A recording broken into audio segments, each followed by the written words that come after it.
अस्सलाम वालेकुम। Faisalabad programme news net के साथ मैं हूं आपका मेज़बान मोहम्मद बिलाल डोगर। आज बड़ा अहम मौजू लेके आपके खिदमत में हाज़िर हुए हैं। मौजू है कि पाकिस्तान से बड़ी तादाद में नौजवानों को रोशन मुस्तकबिल का झांसा देकर बैरून मुल्क उनसे रकम भी हथियाई जाती है और फिर उन्हें वहाँ जाकर ब्लैकमेल करके उनकी ज़िंदगी को दाव पर भी लगाया जाता है।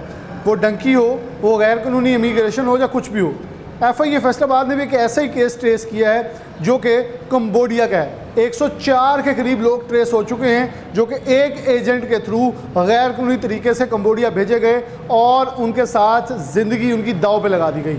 अभी इसके केस के ऊपर अहमद नामी एक एजेंट और उसकी साथी गिरफ़्तार कर ली गई है, जबकि मुतासरीन की तादाद बढ़ती चली जा रही है। 7 से 8 के करीब मुतासरीन सामने आ चुके हैं, जबकि उनके अंदर एक नौजवान ऐसा है जो कि कंबोडिया 7 माह तक तकरीबन कैद भुगत चुका है। जिस अदारे में था वहाँ से $2000 में आगे फ़रोख्त कर दिया गया और फिर 3000 से 3500 डॉलर देके उसने अपनी जान बख्शवाई की, वापस आया और अदारों से रब्ता किया। तो बिला आखिर अदारों ने फिर ऐसा प्रॉम्प्ट रिएक्शन किया कि पूरा वो नेटवर्क जो है एक्सपोज किया है।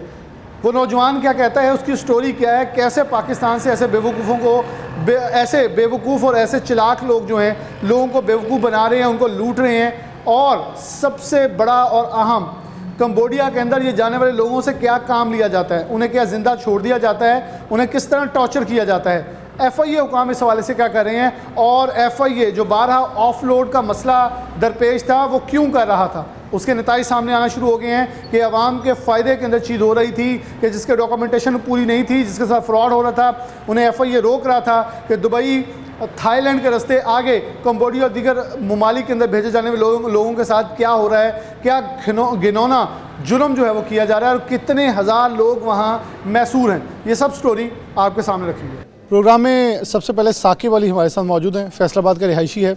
अच्छा, ये इंसानी स्मगलिंग जो हम बहुत एक टर्म सुनते हैं, FIA ने इतने इंसानी स्मगलर पकड़ लिए, ये इंसानी स्मगलिंग है क्या? पहले इसे समझना आसानी से ये है कि एक मैंने अपने इब्तदाई के अंदर भी बताया कि बहुत सारे केसेस सामने आ रहे हैं, बहुत सारी चीज़ें सामने आ रही हैं। उसी इंसानी स्मगलिंग का शिकार बनने वाला साकिब अली हमारे साथ मौजूद है।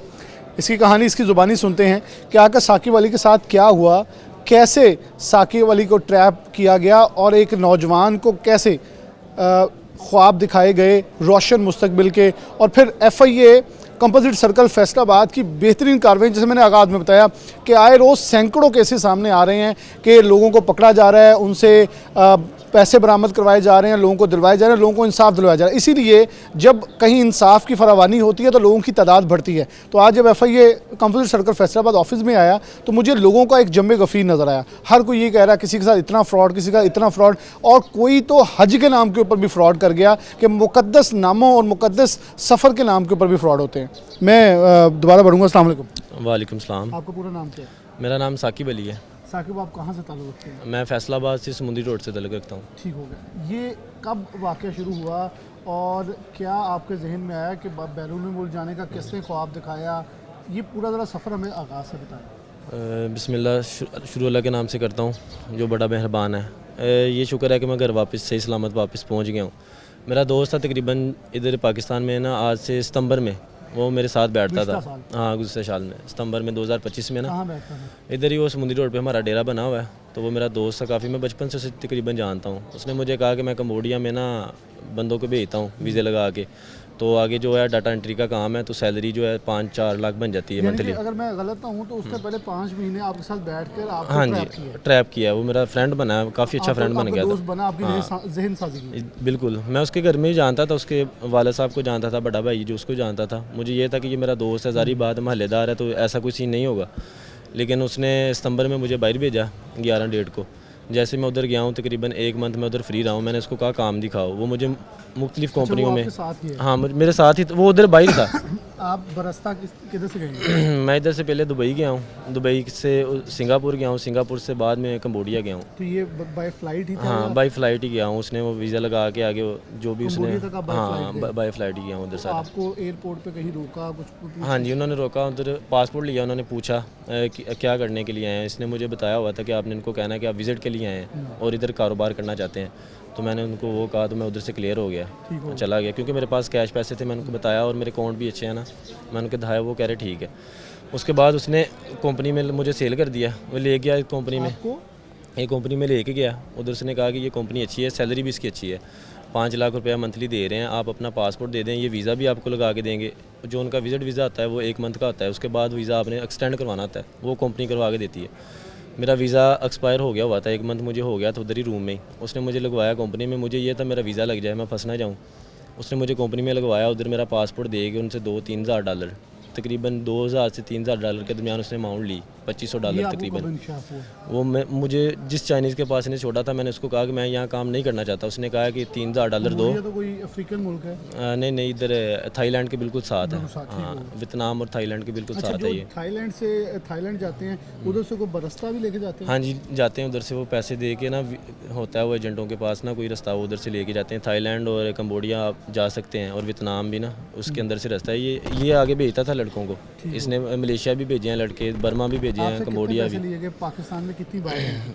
इधर इसने मुझे कहा था 7.5 लाख रुपए आप दे दो, तो मैंने इसको दे दिया उसी दिन ही। इसने तकरीबन 3-4 दिनों के अंदर मेरे काम किया, और जाके इसने कंपनी के अंदर सेल करके पैसे लेके मुझे ब्लॉक मार के फ़रार हो गया। और अभी ये पाकिस्तान आया था, मैं स्पेशल घर से 10 लाख रुपया मंगा के उधर दे के टिकट करवा के वापस आया हूँ, उसके ऊपर आन के केस किया है। अच्छा, ये 7.5 लाख आपका, 1 लाख 10 लाख आपने, आपका घर वाले से रब्ता कैसे हुआ? क्योंकि आप तो कह रहे हैं कि आपको बेच दिया गया था। वो जब रूम में रखते हैं ना, वो आपको एक मोबाइल देते हैं, उसके अंदर वो आप व्हाट्सअप यूज़ कर सकते हैं, सिर्फ टेलीग्राम नहीं। वो व्हाट्सअप से आप अपनी फैमिली के साथ रब्ता कर सकते हैं दिन में सिर्फ 1 घंटे के लिए।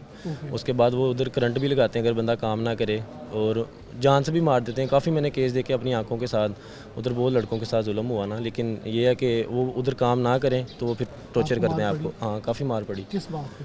इसी के मैंने कहा ये मैंने काम नहीं करना, वो स्कैमिंग करवाते हैं, वो लोगों के साथ वो फ्रॉड करते हैं ऑनलाइन। वो उनको जुए की ऐप दिखा के उनसे पैसा जो है डिपॉजिट करवाते हैं, बाद में उसको ब्लॉक मार देते हैं, इस तरह का। वो कैसे होता है? आपको काम आता है? हाँ जी, मेरे से वो करवाते रहे हैं, ज़बरदस्ती ना करो तो जुल्म करते हैं, ज़्यादती करते हैं। वो उनके पास होता है वो करंट लगाने वाला राड, उससे वो बाजू पे लगाते हैं, आपकी बैक पे लगाते हैं। 7 माह की पहले की बात है ना, 1 माह जो उसके बाद गया हूँ, उसके बाद उसने लगाया। अब तो 6-7 माह हो गए मुझे वापस आया ना इधर, अभी तकरीबन ईद पे मैं वापस आ गया हूँ। लेकिन ये कि अभी भी बहुत ज़्यादा लड़के उधर फंसे हुए हैं। छोटी ईद पे वापस आए हैं? फर्स्ट डे मैं वापस आया हूँ, फर्स्ट टाइम उधर। हाँ जी, ईद पे। रमज़ान आपका वहीं गुजरा? उधर ही गुजरा हूँ। आप जब आपने 10 लाख रुपए उन्हें दे दिया, फिर वापसी कैसे मुमकिन? वापसी ये है कि उन्होंने शर्त रखी होती है कि अगर $3,000 आप दोगे, आपका पासपोर्ट आपको देंगे। वो एजेंट के साथ ही रब्ता करते हैं। हमने एजेंट को पैसे दिए, एजेंट ने आगे कंपनी में दिए, फिर उन्होंने मैं पासपोर्ट दे के बाहर निकाल दिया, कोई सामान नहीं दिया।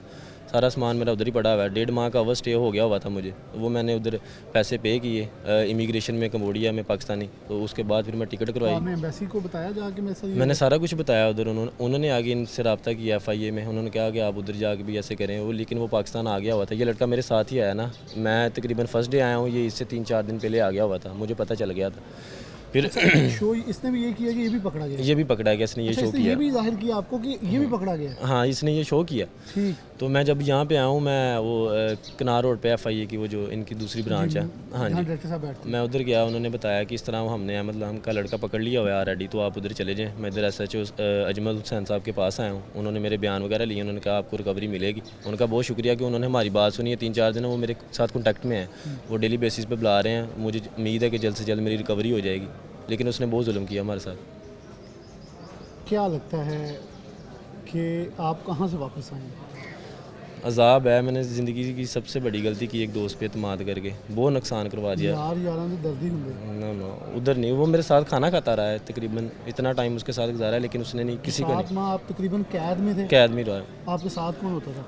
ये तब साथ था? ये मेरे साथ नहीं था, ये इसने सेल कर दिया था। ये उस जगह से किसी और कंट्री में शिफ्ट हो गया था, लगी हुई इसकी वीडियोस। ये मलेशिया चला गया था सेल करके मुझे। अच्छा, मलेशिया में भी कुछ ऐसी चीज़ें चल रही हैं? मेरे मालूमात में कुछ लोग व्हाट्सएप पे आए हैं, उधर भी कुछ ऐसा चल रहा है? इधर से कंबोडिया से कुछ कंपनीज़ हैं जो उधर शिफ्ट हुई हैं, और वो अभी न्यू हैं। इनके ये एजेंटों के थ्रू ही वो बंदे इधर से बुलाते हैं और वो आगे मलेशिया लेके जाते हैं। अच्छा, उधर से भी मलेशिया का रास्ता है?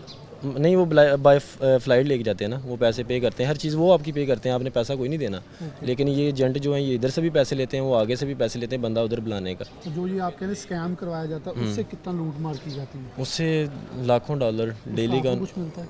उस हमें वो सैलरी का एक नाम देते हैं कि आपको $1000 सैलरी मिलेगी, लेकिन मैं जितनी देर उधर रहा हूँ मेरे अकाउंट में आप चेक कर सकते हैं, मैंने घर से ही पैसे मंगवाए, वहाँ से कोई पैसा ट्रांसफ़र नहीं किया, कोई पैसा नहीं देते। पूरे दौरानिए में घर वालों का रवैया कैसा रहा? घर वालों को यही है कि पैसे देते रहे, परेशान है, वो कहते थे वापस आ जाओ, वापस आने के लिए पैसे नहीं थे। फिर वो कुछ गाड़ी थी मेरी एक, मैं इधर खड़ी करके गया था, वो सेल की है, उसके बाद आया हूँ। तकरीबन ये सारे प्रोसेस में मेरा कोई 22 से 25 लाख रुपया ज़ाया हुआ लग गया। है, जिसके मेरे स्क्रीनशॉट पास हैं कि ये मैंने घर से मंगाए हैं, जो उधर मैं कंपनी में दे के आया हूँ, जिससे मैंने वीज़ा लिया है, इस तरह की चीज़ें। अब मैं जब आया हूँ पाकिस्तान 8 लाख रुपया लगा के आया हूँ, पासपोर्ट लिया मैंने, टिकट करवाई 3.5 लाख की, फिर मैं आया हूँ वापस। मुझे ये पता था कि अहमद इधर आ गया हुआ है, इसलिए मैं इधर आया हूँ कि मैं उसकी रिकवरी कर लूँ, उसको पकड़ा दूँ। क्या लगता है आपको कि ऐसे स्कैम्स पाकिस्तान के, जैसे एयरपोर्ट्स के ऊपर FIA ने लोगों को रोका, पासपोर्ट लिए, ऑफलोड किया, सैयद मोहसिन रज़ा नकवी जो वफाकी वज़ीर दाखिला हैं, उन्होंने लोगों से खुद भी एयरपोर्ट पर जाकर पूछा। अच्छा, लोगों ने बड़े एतराज़ किया, पाकिस्तान हमें ऑफलोड किया जा रहा है, लेकिन अब आप क्योंकि ये सारी चीज़ें भुगत के आए हैं, क्या हालात है? FIA और अदारे जो एयरपोर्ट्स के ऊपर सख्ती कर रहे हैं, लोगों को चेक कर रहे हैं, ये इस पर सही कर रहे हैं? मेरा ये ख्याल है कि जो इदारे करें बिल्कुल ठीक है, क्योंकि उनको पता है कि आगे जो बंदे जिनके साथ स्कैम हुआ है वो इधर आते हैं, वो आन के बताते हैं, केस होते हैं, रजिस्टर होते हैं, इसलिए उनको पता है कि ये चीज़ ना करो। मैं भी जब जाने लगा था, मुझे भी एयरपोर्ट पे रोका गया था, उन्होंने कहा था कि ना जाओ, ये स्कैम है। लेकिन आपको मना किया गया? हाँ, मुझे लाहौर एयरपोर्ट पे मना किया गया, आप ना जाओ, आप फंस जाओगे, FIA की तरफ यानी से। कि हमारे अदारे इतने एक्टिव हैं, वो आपको बारहा इस चीज़ पे बावर कर रहे हैं कि आप स्कैम के अंदर जा रहे हैं, आप ना मत जाएं। हाँ, लेकिन मेरा वो दोस्त था, साथ टाइम गुजारा था, मेरे पैसे उसके, पट्टी थी। मैंने कहा चले ठीक है उधर चला जाता हूँ, चलो सैलरी अच्छी, पाकिस्तान आपको पता है कि सैलरी कम है, मैं उधर ये गया कि अपना जो फ्यूचर है उसको थोड़ा सा देख सकूँ, लेकिन जब उधर गया हूँ तो मुश्किल से वापस पहुँचा हूँ, बड़ा नुकसान करके। तशद्दुद बर्दाश्त नहीं करते, तो कुछ ऐसी आंखों देखा हाल आपने देखा जिसमें किसी की जान गई हो, देखा या किसी को मैंने। बदतरीन तशद्दुद किया हो? हाँ, मैं बावट, उधर सिटी है एक, उधर कंबोडिया की, उधर था, मैंने कौन सी देखा सिटी? बावट। बावट। हाँ, उधर मैंने देखा है कि वो बिल्डिंग से वो चाइनीज़ ने एक बंदा वो ऊपर से नीचे फेंका, वो मेरे सामने उसकी डेथ हुई है, उनकी गाड़ी आई है, उठा के बंदे को ले गई है, उसके बाद ना पुलिस, कहाँ का कोई था चीज़ नहीं। वो लाहौर का लड़का था, लाहौर का लड़का लाहौर था? का, मेरे पास वीडियो भी इस चीज़ की है। उसके पेरेंट्स से या किसी से आपका राब्ता हुआ? नहीं नहीं, वो किसी और कंपनी में था, वो सामने वाली कंपनी में उसके सामने काम करता था, लेकिन हमारा राब्ता नहीं, लेकिन मैंने देखा वो लड़का वो फेंक रहे नीचे, बाद में पता चला उसके बाद क्या कैफियत थी? उसके बाद मैं तो डर गया था, हमारी भी वो सामने ही वो जगह थी। क्या ये दिखाने के लिए नहीं किया जा रहा कि जो बाकी सारे देखने वाले उनको डराया ये तंबीह हो जाए, ये उनको डराने के लिए, धमकाने के लिए, ताकि आगे से कोई बोले ना। तो पाकिस्तान इतनी वाम है, उधर अभी भी यरगमाल बनी हुई है, वो फंसे हुए हैं पीछे से पैसे। हुए तकरीबन? मेरे ख्याल से भी जो मेरी वाली कंपनी थी उसमें तकरीबन 350 लड़के हैं पाकिस्तान के सिर्फ, और लड़कियां भी है इसमें 7-8, जो अभी पाकिस्तानी लड़कियां भी हैं? लड़कियां भी इनसे है। क्या करवाया जाता है? इनसे भी वही, वो फाइंडिंग वगैरह करवाते हैं, इंस्टाग्राम से कस्टमर लेके आने, उनसे आगे बात करके उनसे पैसा डलवाना होता है। वो फाइंडिंग के लिए लड़कियां रखते हैं ताकि वो आगे से वो वॉइस कॉल वगैरह करवा सकें, जो पढ़ी लिखी लड़कियां ना, इंग्लिश आती हो।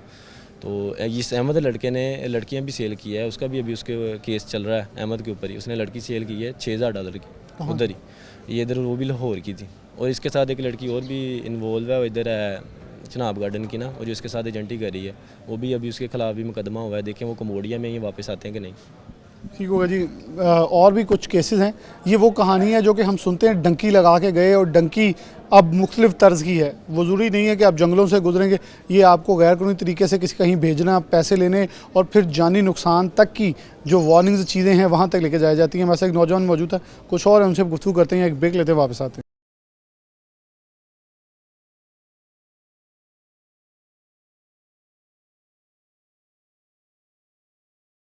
वेलकम बैक नाज़रीन, दोबारा से प्रोग्राम के अंदर शामिल करते हैं। उमर मौजूद है, अस्सलाम वालेकुम। वालेकुम पूरा सलाम। नाम क्या आपका? मोहम्मद उमर अनायतुल्लाह। मोहम्मद उमर अनायतुल्लाह। कहाँ के रहायशी हैं? मैं निसार कॉलोनी। हिसाब के आप भी कम्बोडिया हो गए हैं? जी, मैं कंबोडिया गया था, मगर मुझे एयरपोर्ट से ही उन्होंने वापस भेज दिया। इन्होंने?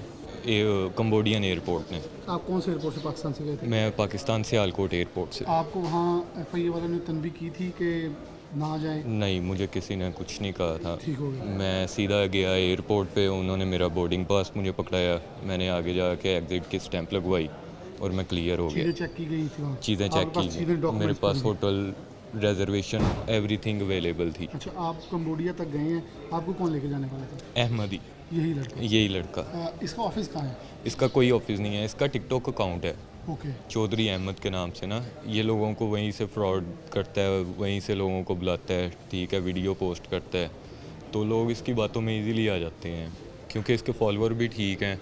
ऊपर से ट्रैवल एजेंसी इसने एक साहब की चलाई थी, कोई लाइसेंस नहीं है इसके पास, कोई कुछ नहीं है।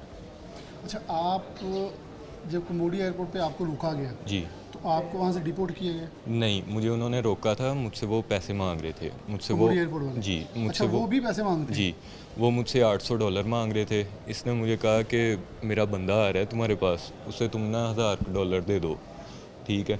वो जैसे ही मैंने उसे $1000 दिया, वो बाद में गायब हो गया। यानी कि 800 उनको देते तो शायद आप आज जा सकते थे। जी। इसको 1000 दिया, वो भी गया। जी। उससे पहले कितने दे चुका था? उससे पहले मैंने तकरीबन 7.5 लाख एक दिया। उसके बाद इसने कहा ये कम है, मैंने $1500 साकिब ने ही, मेरा दोस्त है साकिब, उसने ही इसे अकाउंट में सेंड किया। उस दिन के भी हमारे पास ईच एंड एवरीथिंग एक एक प्रूफ है हमारे पास पेमेंट के, ठीक है।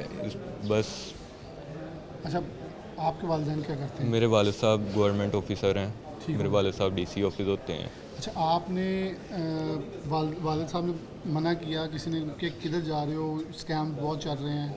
हमें कुछ पता ही नहीं था, उसने सिर्फ इतना बताया ऑनलाइन काम है, सैलरी पैकेज बहुत अच्छा कंबोडिया है। का बताया था या आगे का बताया था? हमें उसने बताया था कंबोडिया का ही बताया था, मगर उसने ये नहीं था बताया स्कैम है कुछ है ना। हमने मशवरा किया, उसने ऐसा किया कि 3 दिन पहले हमारा उससे बात हुई है, ठीक है। उसके बाद 3 दिन बाद उसने टिकट सेंड की है, सुबह को कहता कि ये आपकी फ़्लाइट कैंसिल हो गई है, 10 दिन बाद आपकी फ़्लाइट है। मैं भी तैयारियों में लग गया, किसी से मशवरा ही नहीं किया। उसके बाद यानी कि दिन उसकी कम होते वो रहे। इतना स्पीडी फ्रॉड है जी कि जी आपको मौका नहीं दे रहा था आप किसी से मशवरा जी कर जी सकें। जी बिल्कुल ऐसा ही है। आप जब कंबोडिया पहुंच जाते हैं, आपके पैसे लग चुके होते हैं, फिर उसके बाद क्या होता है? जब आपको वहाँ आप $1000 देते हैं, वो बंदा भी गायब हो जाता है, जी फिर क्या उसके बाद वो मुझे जिस प्लेन में मैं आया होता हूँ उसी में बिठा के वो मुझे वापस भेज देते हैं थाईलैंड। वहाँ मुझे 48 घंटे वो एयरपोर्ट पे Detain रखते हैं। उधर मेरे पास थे कोई, मैंने घर से मंगवाए थे $800, एयरपोर्ट पे उन्होंने वो निकाल लिए। मेरी इसने रिटर्न टिकट रिफ़ंड कर ली, ठीक है। मैंने इसे कॉल की, मैंने कहा भाई तू रिटर्न टिकट दे। आगे से मुझे कहता है तू लाहौर जाना है, तूने एयरपोर्ट पे तूने बताना है मैं कंबोडिया से आया हूँ, डिपोर्ट होके आया हूँ, वहाँ तेरा मसला बनना है, तू ऐसा कर मुझे 2 लाख और दे, मैं तुझे क्लियर करवा देता हूँ लाहौर एयरपोर्ट से। मैं आगे गुस्से में उसे तल्ख हो गया, कॉल कट कर दी मैंने अपने भाई को कॉल की, फिर मैंने 3 लाख रुपया घर से मंगवाया, 2,75,000 की टिकट थी।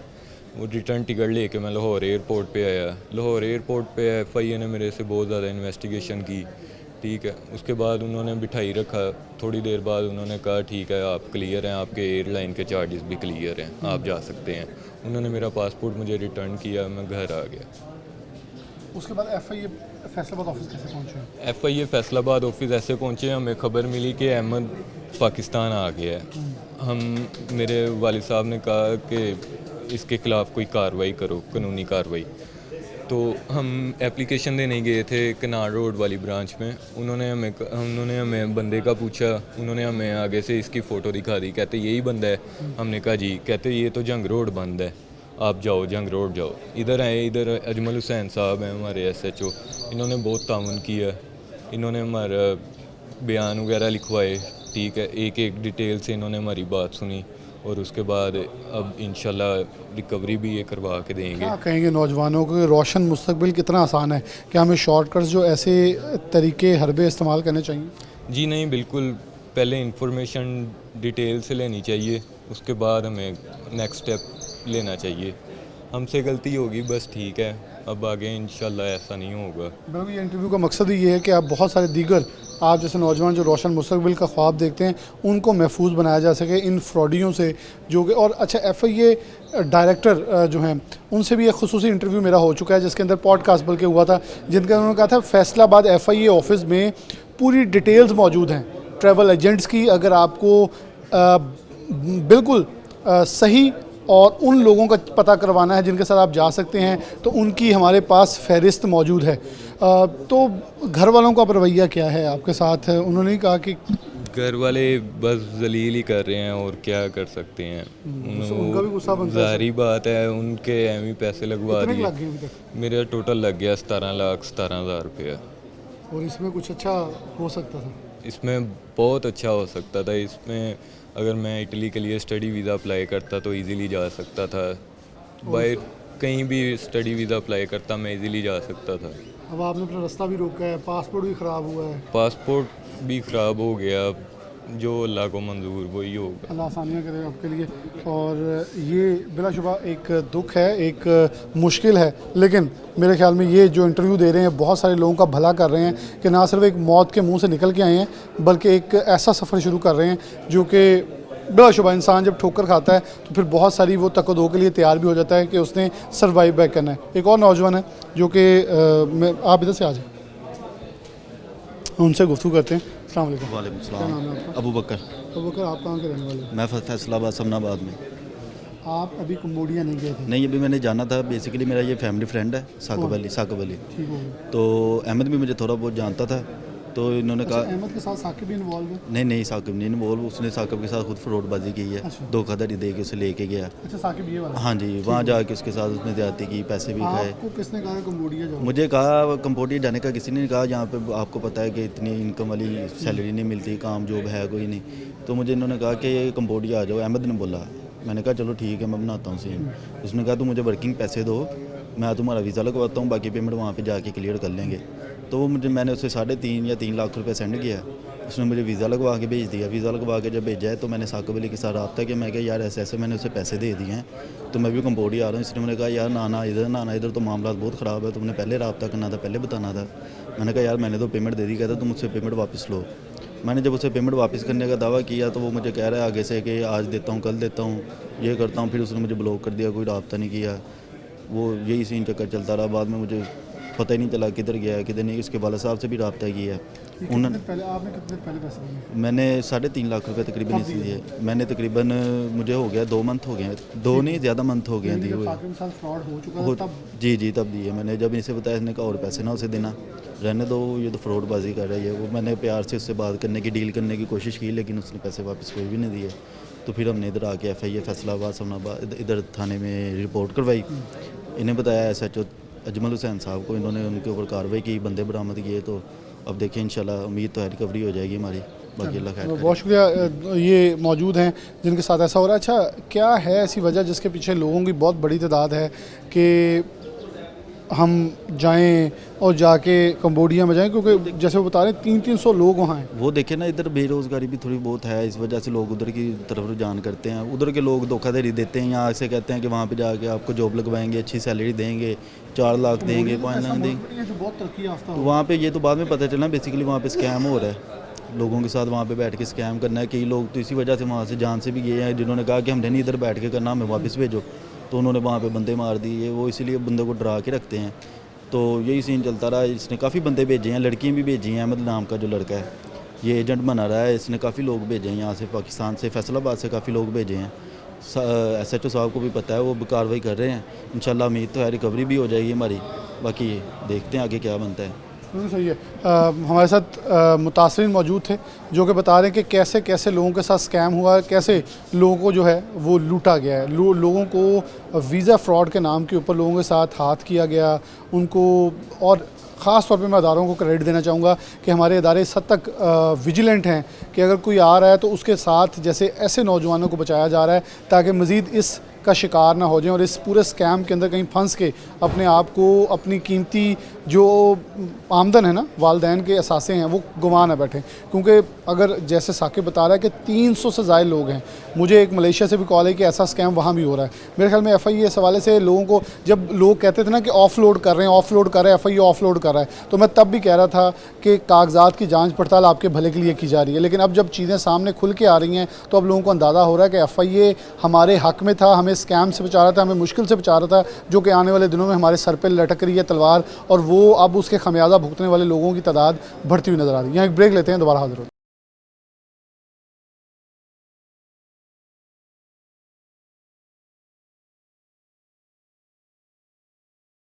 वेलकम बैक नाज़रीन, दोबारा से प्रोग्राम के अंदर खुशामदीद कहते हैं। हमारे साथ कंपोजिट सर्कल FIA फैसलाबाद के SHO मौजूद हैं, अजमल हुसैन साहब। इनसे गुफ्तगू का आगाज़ करते हैं। अजमल साहब, बहुत शुक्रिया, आप इस पूरे कम्बोडिया केस को देख रहे हैं।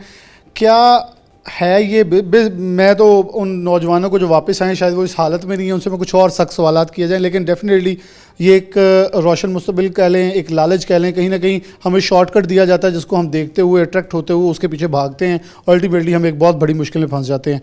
और कैसे ट्रेसिबिलिटी है, मुश्किल हालात हैं, लोगों के साथ फ्रॉड हो रहा है। बल्कि मैंने अपने प्रोग्राम के आगाज़ में भी बताया कि इस ऑफिस में आने के बाद मुझे अंदाज़ा हुआ कि लोगों के साथ फ्रॉड की हद किस हद तक बढ़ी हुई है कि एक जमे गफ़ीर है, लाइन लगी हुई है, हर किसी का है, किसी के साथ 1 करोड़, किसी का 1 अरब। वो तादाद इतनी ज़्यादा है कि बंदा 2 मिनट बैठ के, जैसे आप ऑफ द रिकॉर्ड वो बता रहे थे कि आपको पैसे थोड़े लगेंगे जितने जितने बड़े यहाँ फ्रॉड हो रहे हैं।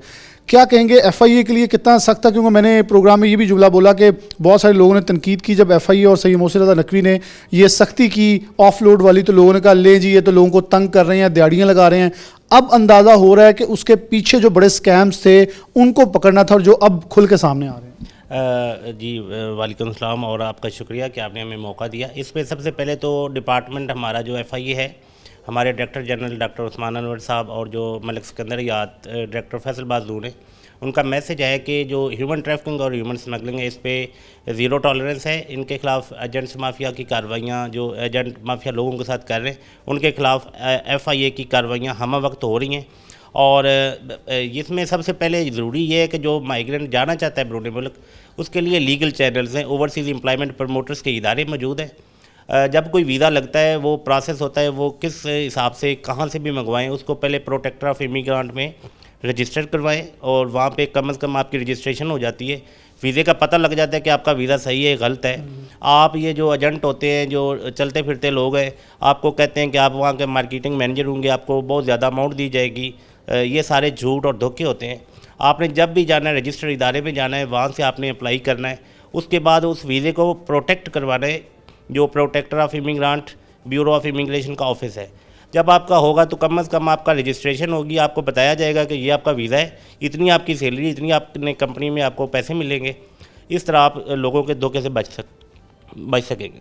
अच्छा अजमल साहब, आपके FIA ऑफिस में मैंने मलिक सिकंदर याद साहब एक पॉडकास्ट भी किया, उन्होंने बड़े तफसील से कहा कि हमारे ऑफिस आएँ, हमारे पास डिटेल्स हैं, आप वहाँ से आपको जाने का शौक़ है तो वहाँ से आगे एजेंट्स चेक कर लें कौन कौन से रजिस्टर्ड है, कौन से हुकूमत पाकिस्तान की तरफ से वेरीफाइड है, ताकि आपका कीमती पैसा, वो कह रहे हैं हमें कोई फ़ायदा नहीं होना, हम आपके फ़ायदे के लिए कह रहे हैं कि ताकि जो स्कैम्स की बढ़ती तादाद है, हमारे ऊपर एक केसेस का बोझ है, ये भी लेट डाउन होगा और साथ आवाम के साथ इंसाफ ये होगा कि आप सही लोगों के हाथ से बैरून मुल्क जा भी सकेंगे और रोशन मुस्तकबिल का ख्वाब भी शर्मिंदा तबीर हो सके। जी, ये उन्होंने बिल्कुल दुरुस्त बात की है। ओवरसीज़ एम्प्लॉयमेंट प्रमोटर्स की लिस्ट ऑनलाइन अवेलेबल है।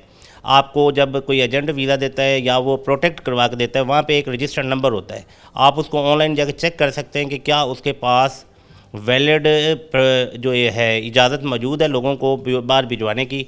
वो आप ऑनलाइन वेरीफाई कर सकते हैं, उनका ऑफिस होगा, आपको पता लग जाएगा जो इन्होंने आपको प्रोटेक्ट करके दिया है वो जिस कंपनी का है, वो कंपनी एग्जिस्ट करती है या नहीं करती। और इस तरह आप ये एजेंट जो है लोगों को सुहाने ख्वाब दिखाते हैं, आप इनके चुंगल में आने से बच सकेंगे। अच्छा अजमल साहब, कंबोडिया में जैसे नौजवान अभी साकिब बता रहा था कि उसके अदाद शुमार के मुताबिक वो हज़ारों की तादाद में लोग मौजूद हैं।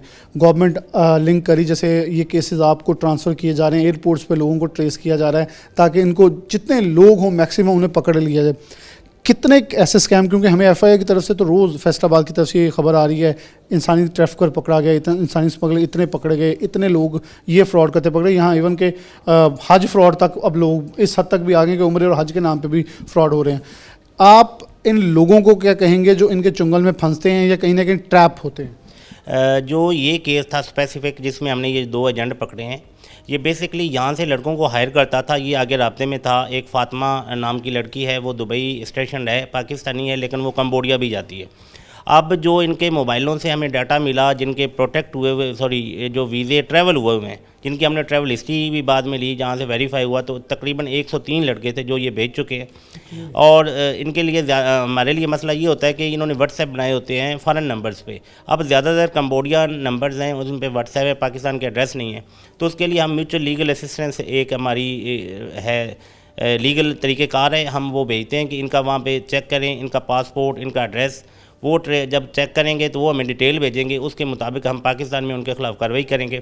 तो जो बैरून मुल्क के उनके लिए हमारे ऑफिस, वहाँ हमारे लिंक ऑफिस है अवेलेबल है, UAE में भी है, इसी तरह हमारा जितने ममालिक हैं वहाँ पे ऑफिस मौजूद हैं। इनको चाहिए जो वहाँ फंस जाता है वो फौरी तौर पे उनसे रब्ता करें और वहाँ पे अपना ओवरसीज़ जो एग्ज़िट है एमरजेंसी पासपोर्ट बना के देते हैं, वो पाकिस्तान भिजवा देंगे आपको। और पाकिस्तान आके आप हमसे FIA से रब्ता करें तो हम आपकी कार्रवाई करेंगे और एजेंटों के खिलाफ पर्चा भी देंगे, उनको गिरफ्तार भी करेंगे और इनका एज़ पर लॉ कोर्ट से सज़ा भी दिलवाएंगे इंशाल्लाह। अच्छा, साहब आपने ये केस अभी सारा परसू कर रहे हैं, इनको जो अभी तक जुडिशल हैं, दोबारा किसी और केस में भी आप पूरी तफ्तीश इनकी इंक्वायरी करें। मुझे ये मालूम हुआ है कि इनके अंदर कुछ ख़वातीन भी हैं जिनको भेजा जा रहा है और बहुत बड़ी तादाद में ख़वातीनों को भेजा गया है, जिनसे फिर ऑनलाइन लोगों के साथ दोस्तियाँ, call, voice message, video calls करके फेक उनको ट्रैप, ये क्या है और ख़वातीन को इस्तेमाल इस पूरे केस में कम्बोडिया वाले में कैसे किया जा रहा है? ये जो ऑनलाइन ये बात बताते हैं ब्रोने मुल्क के, ये 3 तरह के लोग होते हैं। इनमें एक इंट्रोड्यूसर होता है, इंट्रोड्यूसर बंदा एक ही काम कर रहा होता है, वो इंट्रोड्यूसर होता है। सेकंड जो होता है वो डेवलपर होता है। थर्ड वन जो है वो होता है, उसको ये अपनी टर्म में किलर बोलते हैं। ये स्कैम में ऐसे करते हैं, जो इंट्रोड्यूसर है उसने पार्टी को घेरना है, मुख्तलिफ लोगों से रब्ता करेगा और जब वो उसके साथ कांटेक्ट में आ जाएगा, सेकंड डेवलपर वो उसके साथ बताएगा कि मेरा ये बिज़नेस है, मैं इतने करोड़ों कमाता हूँ, मतलब वो लड़की बन के बात कर रहा होगा कि ये बंदा एक तो उसके झांसे में आ जाएगा, फिर उसको पहले थोड़ी अमाउंट उससे इन्वेस्ट करवाएगा, उसको प्रॉफिट देगा, फिर उससे बड़ी अमाउंट करवा के फिर जब देखेंगे कि ये बड़ी अमाउंट आ गई है, फिर केस किलर को रेफ़र हो जाएगा। किलर वो करेगा कि उसके सारी रकम मिस अप्रोप्रिएट करके डिस्कनेक्ट कर देगा और वो सारा बंदा जो भी है वो उससे पैसे लूट लेगा। तो अभी तक कितने लोग हैं जो कि सामने आ चुके हैं इस पूरे केस में, और आपको क्या लग रहा है कि जैसे आपने कहा 104 के करीब आपने लोग हैं जो कि इनके साथ चैट मिली है, और इसको आप अभी मज़ीद वसअत मिलेगी, कुछ और लोग भी इन्हें शायद जनरेट ये इमिग्रांट्स हैं जिनके पासपोर्ट की कापियाँ और उनकी हमने ट्रैवल हिस्ट्री ली है कि ये बाकायदा कम्बोडिया गए हैं, कुछ आ गए हैं, कुछ वहाँ पे हैं। हमने इसकी एमएलए बना दी है, म्यूचुअल लीगल असिस्टेंस, और भिजवा भी दी है। अब हम जो उनके एड्रेसेस हैं पाकिस्तान में, उन पे हमने कॉल अप नोटिस किए हैं। जो फैमिलीज़ आएंगी, लड़के कुछ हैं हमारे पास 6-7 आ चुके हैं जिन्होंने बयान दिए हैं और वहाँ पे उन्होंने ट्रैप करके इनसे तावान लिया, $3500 लेके इनकी जान छोड़ी। और जो पहला लड़का था फ़हीम, वो तो तकरीबन 18 लाख रुपया दे के अपनी जान छुड़वा के आया, जिसका पहले एफआईआर में जो उनका पहला बयान दिया है, उसने ये कहा था कि ये लेके गए, वहाँ जाके कहा कि जी आप इसने 18 लाख रुपया दें फिर हम आपको भेजेंगे। ये बर्मा में इन्होंने भेज दिया था, बर्मा से आगे म्यांमार, ऐसे मुख्तलिफ ममालिक में। तो ये अभी आपके पास ये बेसिकली कम्बोडिया, ऐसे कितने और स्पॉट्स हैं, जैसे थाईलैंड से भी कम्बोडिया जा रहे हैं, कितने और स्पॉट्स हैं जिधर ये ह्यूमन ट्रैफिकिंग सबसे ज़्यादा आम और ऐसा स्कैम चल रहा है? ये मुख्तलिफ हो सकते हैं। हमारा जो एयरपोर्ट पे अब सिस्टम ज़रा उसको जो प्रोफाइलिंग है वो की हुई है कि एक बंदा है वो कहता है कि मैं विज़िट वीज़े पे जा रहा हूँ, लेकिन उसकी प्रोफाइल ये है कि वो ना तो कोई बिज़नेस पाकिस्तान में कर रहा है, ना उसका कोई वो टैक्स दहिंदा है, ना उसका प्रोफाइल इतनी है, ना उसके पास कोई होटल बुकिंग है, ना उसके पास, हाँ, और मोबाइल में एजेंटों के साथ रब्ते होते हैं कि आपने ब्रूने मुल्क जाके क्या करना है। इस अप्रीहेंशन पे कि ये बंदा जाके फंस ना जाए, उसको ऑफलोड किया जाता है कि वो उसकी बेहतरी के लिए किया जाता है, और वो भी एज़ पर लॉ, जिसको ये कंफर्म हो जाए, मैच्योर हो जाए कि ये बंदा विज़िट पे नहीं जा रहा, ये ट्रैफिक हो जाएगा, और ट्रैफिक का उसके मोबाइल में एविडेंस होती है, या उसके पास मौके पे जवाब देने के लिए मुनासिब जवाब नहीं होता, ना कोई डॉक्यूमेंट वेरीफाइड होता है। अजमल साहब, बहुत शुक्रिया आपका वक्त देने के लिए। अजमल हुसैन साहब हमारे साथ मौजूद थे, SHO composite circle Faisalabad FIA. एक बहुत बड़ा केस है जो कि कम्बोडिया का है, ना सिर्फ फैसलाबाद के अंदर दीगर शहरों के जो डिविजनल या रीजनल ऑफिस एफआई हैं उनके अंदर ये ज़ेर समात हैं, और इसके अंदर बहुत सारे लोग सामने आ रहे हैं, क्योंकि पिछले दिनों, बल्कि पिछले दिनों क्या कई माह तक 2 से 3 कश्तियाँ ऐसी डूबी जिसके अंदर पाकिस्तानी लोग थे। उसके बाद फिर बहुत सारा आपको एक्शन नज़र आया। फैसलाबाद एयरपोर्ट के ऊपर मुतअद्दिद एफआईए के लोग जो हैं उन्हें नौकरियों से बर्खास्त किया गया, जिनकी गफलत की वजह से कुछ लोग गए। तो अब बाकायदा सख्ती ये की जा रही है कि हर एक को चेक किया जा रहा है। मैं बारहा ये कह रहा हूँ कि छोटी सी वो रोशन मुस्तकबिल, छोटी सी किरण के पीछे आप अपनी ज़िंदगी को दाव पे ना लगाएं, बल्कि चीज़ों को मुरतब करके, और एफआईए बारहा कह रहा है हमारे, अगर आपको ऑनलाइन कोई मुश्किल है फिर भी ऑफिस विज़िट कर लें, आपको तमाम चीज़ें प्रोवाइड की, बल्कि प्री डिपार्चर के तौर पे भी आपको डॉक्यूमेंट चेक करने के लिए तैयार हैं, ताकि अगर आपको ये है कि एयरपोर्ट के ऊपर आपका टाइम लगेगा, उससे 1 दिन 2 दिन पहले आप एफआईए के ऑफिस आएँ, आपको चीज़ें तरतीब करके दी जाएंगी, ताकि अगर आपके किसी कागज़ के अंदर डाउट है तो आपको वहीं बता दिया जाएगा कि आपके साथ स्कैम होने जा रहा है, ताकि जैसे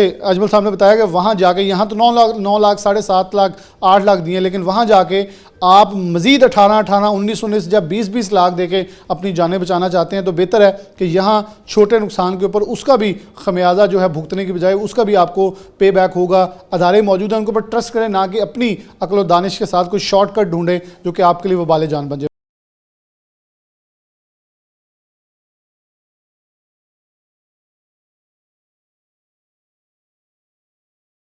प्रोग्राम में दोबारा से खुशामदीद कहते हैं। हमारे साथ deputy director FIA composite circle मौजूद हैं। तारिक महमूद साहब, इनसे गुफ्तगू का आगाज़ करें। तारिक साहब, बहुत शुक्रिया वक्त देने के लिए। कैसे देख रहे हैं कि FIA मैं उसी टॉपिक से आगाज़ करता हूँ। जब ऑफ लोडिंग का सिलसिला शुरू हुआ तो पूरे पाकिस्तान में बहुत सारी तनकीद भी हुई, लोगों ने कहा कि हमें ऑफ लोड किया जा रहा है, लेकिन अल्टीमेटली अब जब हम उसके कॉन्सिक्वेंसेस देख रहे हैं कि लोगों को कैसे कैसे कहाँ से FIA बचा के वापस लेके आ रहा है, उसके कॉन्सिक्वेंसेस क्या थे कि लोगों को क्यों रोका जा रहा था। कोई थाईलैंड की, दुबई की सबसे ज़्यादा फ़्लाइट थी जो कि जहाँ से लोगों को ऑफलोड किया गया, लेकिन अल्टीमेटली अब जब उसके रिस्पांस देख रहे हैं वो बड़े भयानक हैं। मैंने अभी उन नौजवानों के इंटरव्यू किए तो ऐसे लग रहा था कि जैसे ज़िंदगी और मौत की कशमकश से एक शख्स निकल के आया है और वो थैंकफुल है कि हाँ जी, एयरपोर्ट पे चेकिंग भी होनी चाहिए, FIA के अदारा जो है वो हमें सपोर्ट भी कर रहा है। आप क्या समझ रहे हैं, ये जो कंबोडिया वाला एक बहुत मरकज़ी केस जो आप लोगों ने हाईलाइट किया है, जैसे पकड़ा है इनके लोगों को, अब आप सर्कल में अंदर लेके आ रहे हैं ताकि चीज़ें मज़ीद वाइंड अप हों। 100 से ज़्यादा लोग अभी तक ट्रेसेबल व्हाट्सएप ग्रुप्स के अंदर हो चुके हैं। आप इस केस को क्या समझते हैं और ऐसे कैसे कितने केसेस हैं जो कि पाकिस्तानी नौजवानों को बेवकूफ़ बना रहे हैं? देखिए, नंबर ऑफ़ केसेस की अगर बात की जाए तो वो मल्टीपल केसेस हैं। हमारे पास इससे रिलेटेड इंक्वायरीज़ भी चल रही हैं, अभी हमारे पास इन हैंड इंक्वायरीज़ भी हैं। ये तो केस एक स्पेसिफिक एक जिसको हम कहते हैं एज एग्जांपल हमने लाया गया है। तो 103 लोगों का तो सिर्फ इस एक केस में हमें व्हाट्सएप ग्रुप से डेटा मिला है। तो इसके अलावा हमारे पास तकरीबन 10 से 12 इंक्वायरीज़ भी चल रही हैं डिफरेंट। तो कंबोडिया पिछले तकरीबन साल 2 साल से एक हॉट प्लेस बन चुकी है जहाँ स्मगलिंग से ज़्यादा ट्रैफिकिंग वहाँ पे हो रही है। लोग यहाँ से जाते हैं, दुबई जाते हैं या थाईलैंड जाते हैं, वहाँ से आगे कंबोडिया स्लिप होते हैं, ये जाते हैं। कंपनीज उन्हें एम्प्लॉयमेंट का झांसा दिया जाता है और वहाँ जाके उन्हें कैद करके उनसे स्कैमिंग वगैरह करवाई जाती है, इलीगल एक्टिविटीज़ है, हैकिंग वगैरह, स्कैमिंग। आप नहीं समझते लोग जो जा रहे हैं, मैंने उनसे भी पूछा, मैं कहा आपको नहीं लगा कंबोडिया कौन सा बरतानिया है या ऑस्ट्रेलिया है कि आप कंबोडिया जैसे मुल्क में जा रहे हैं? आप अपनी अकल और शऊर, कॉमन सेंस को इस्तेमाल करें कि एक मुल्क के अंदर इतनी फैसिलिटेशन नहीं है, जिसका इतना नाम नहीं, आप उस मुल्क के अंदर जा रहे हैं। शायद वो सस्ता वीज़ा है या रोशन मुस्तकबिल की एक ऐसी आंखों में पर्दा पड़ा, उसके पीछे भाग रहे हैं।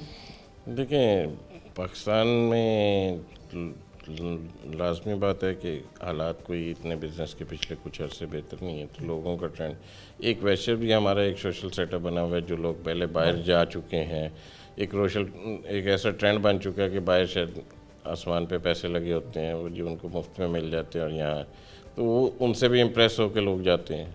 एक सोशल जिसे कहते हैं एक ट्रेंड बन चुका है। फिर यहाँ पे भी लैक ऑफ अपॉर्चुनिटीज़ की वजह से लोग माइग्रेट करते हैं। तो हर बंदा अपने के लिए बेहतर से बेहतर मुस्तकबिल ढूंढना चाहता ही है। लेकिन बात आपकी ये कि कंबोडिया जैसा मुल्क जो कि किसी रेटिंग में ही नहीं आता, तो ये तो जाने से पहले देखना चाहिए लोगों को कि भी आप किस कंट्री में जाएँ, वहाँ क्या अपॉर्चुनिटी, क्या उसकी इंटरनेशनल रैंकिंग, क्या उसकी इकॉनमी है और वहाँ पे अपॉर्चुनिटीज़ किस तरह मिलती हैं। तो ये बाकी तो झांसा देने वाले होते हैं और लोगों को बेवकूफ़ बनाते हैं और ले जाते हैं। अब मेरे ख्याल में मैं इसके ऊपर कुछ प्रोग्राम्स पहले किए तो मुझे बल्कि डायरेक्टर साहब से भी एक पॉडकास्ट के अंदर ये सवाल स्पेसिफिक हुआ कि जिसके दिमाग पे चढ़ गई है ना मैंने बाहर जाना है, उसे रोकना बड़ा मुश्किल हो जाता है। उसे FIA कह रहा है हमारे अदारे में आ जाएं, लिस्ट मौजूद है, आप देख लें, इसमें से चेक लिस्ट में कौन जेन्युइन है कौन फ्रॉड है, वो भी नहीं चेक करते। उसे कहा जाता है कि आप 2 दिन पहले आके अपना एक प्री इमिग्रेशन करके देख लें, आपको पता चले आपके डॉक्यूमेंट फेक तो नहीं है, वो भी नहीं करना चाहते। शायद वो जैसे नौजवान ने कहा कि 3 से 5 रोज़ के अंदर अंदर वो आपको वीज़ा भी दे देते हैं, आपको टिकट भी दे देते हैं। वो इतना स्पीडी प्रोसेस है कि वो कह रहे हैं मुझे शॉपिंग के अलावा किसी मशवरा करने का भी टाइम नहीं मिला। डेफिनेटली जो लोग ये सारा ऑपरेट कर रहे हैं उनकी कोशिश होती है कि जो बंदा जिसको हमने घेर लिया है वो ज़्यादा लोगों से इंटरेक्ट ना कर सके, उसको इतना टाइम ही ना दिया जाए कि वो इस बारे में सोच सके। ये उनकी पॉलिसी होती है। दूसरा बात वही आ जाती है कि हमारे सोशल ट्रेंड ही ऐसा बन चुका है, बाहर जाएंगे तो कमाइयाँ करेंगे, घर भेजेंगे, अच्छे लाइफस्टाइल मिलेगा। बाहर शायद हम इतने इम्प्रेस हैं कि हर जगह पे ये समझते हैं कि हर जगह यूरोप और अमेरिका ही है जहाँ लाइफस्टाइल बहुत अच्छा है। अच्छा, इस पर एक और चीज़ बड़ी मुझे कॉमन जो बड़ी डिफरेंट देखने को मिली, एक नौजवान जो था, मैंने नाम इसलिए यहाँ उसने कहा कि वो बहुत अच्छे बैकग्राउंड से है, जबकि दूसरा कह रहा है मैं एक सरकारी ऑफिसर का बेटा हूँ और वो भी बड़ी अच्छे सेटअप पे सीट पे हैं। मतलब अगर कोई लोअर मिडिल क्लास या मिडिल क्लास का शख्स घेरा जाए तो हमें अचंभा नहीं होगा, लेकिन यहाँ हायर मिडिल क्लास जो है वो भी इन फ्रॉड्स का शिकार हो रही है। डेफिनेटली देखें, जब आप बाहर वालों को देखते हैं कुछ जो सेटल्ड है, तो आपका भी है कि हम भी इसी की तरह सेटल हो जाएं, लेकिन हम ये नहीं देखते कि अगर वो इस वक्त जिस पोजीशन में उससे पीछे उसकी 10 या 15 साल की कितनी मेहनत होगी। हम उसका आज का उसका स्टेटस देख के हम चाहते हैं कि हम बाहर जाएंगे हम भी यही बन जाएंगे। डेफिनेटली ऐसा तो नहीं होता है, आपको ज़ीरो से वहाँ जाके सब कुछ स्टार्ट करना पड़ता है, तो आपको भी टाइम लगेगा। और फिर ये भी देखना होता है कि आप जब जिस जगह पे जा रहे हैं उसके वहाँ पे क्या अपॉर्चुनिटीज़ है। अगर इतना होता है तो गवर्नमेंट के थ्रू प्रॉपर लीगल चैनल से एम्प्लॉयमेंट प्रमोशन ना हो रही होती। डिफरेंट एम्प्लॉयमेंट प्रमोटर जो लाइसेंस्ड है वो इसको एडवर्टाइज ना कर रहे होते हैं, through government to government opportunities ना आ रही होती।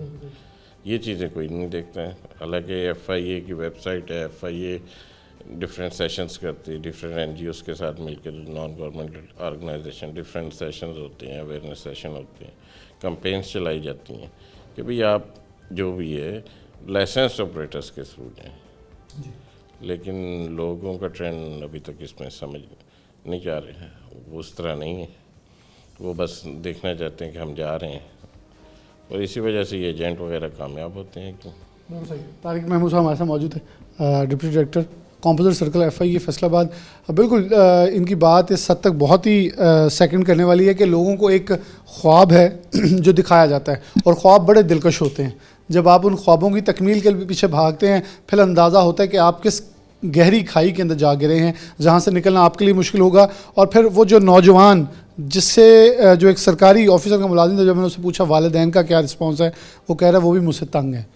तो ये है वो सिचुएशन जब एक बच्चा 7.5 से 8 लाख, वो कह रहा था मैं यही 18 लाख लगा कर इटली में स्टडी वीज़े पे जा सकता था, और मैं वहाँ से अच्छी स्टडी के बाद एक अपना रोशन मुस्तकबिल। लेकिन एक छोटा सा लालच या छोटी सी ऐसी कोशिश कि मैं अभी जाऊँगा वहाँ जाकर ऑनलाइन अर्निंग करूँगा, अच्छा वो सारी स्कैमिंग है जहाँ इस्तेमाल अब हज़ारों की तादाद में लोग हैं। लेकिन एक सेट केस जो ख़ास तौर पर FIA फैसलाबाद ने सेट किया है, इसके पीछे बहुत सारी चीज़ें हैं। बल्कि इस प्रोग्राम के तवस्सुत से अगर कोई भी फैमिली का बच्चा, क्योंकि डेफिनेटली सब बच्चे ये कह रहे हैं कि एक घंटे के लिए मोबाइल दिया जाता है राब्ते के लिए, अगर किसी भी फैमिली के बच्चे का राब्ता है, पैसे देने की बजाय FIA हुकाम से राब्ता करें, ताकि ये मुतलका प्लेटफॉर्म्स के ऊपर से हाईलाइट करके आपके बच्चों को ना सिर्फ वहाँ से बाजियाब करवा सकें, बल्कि आपके कीमती जो असासे उन्हें बचा सकें। आप सिर्फ इस सोच में कि अदालों के पास जाएँ कहीं बच्चा नहीं मार दे, डेफिनेटली आपका जब गवर्नमेंट इन्वॉल्व होगी तो चीज़ें सेव होंगी ना कि ख़राब होंगी। इसी तरह प्रोग्राम न्यूज़ नर से जा दीजिए। अल्लाह हाफ़िज़।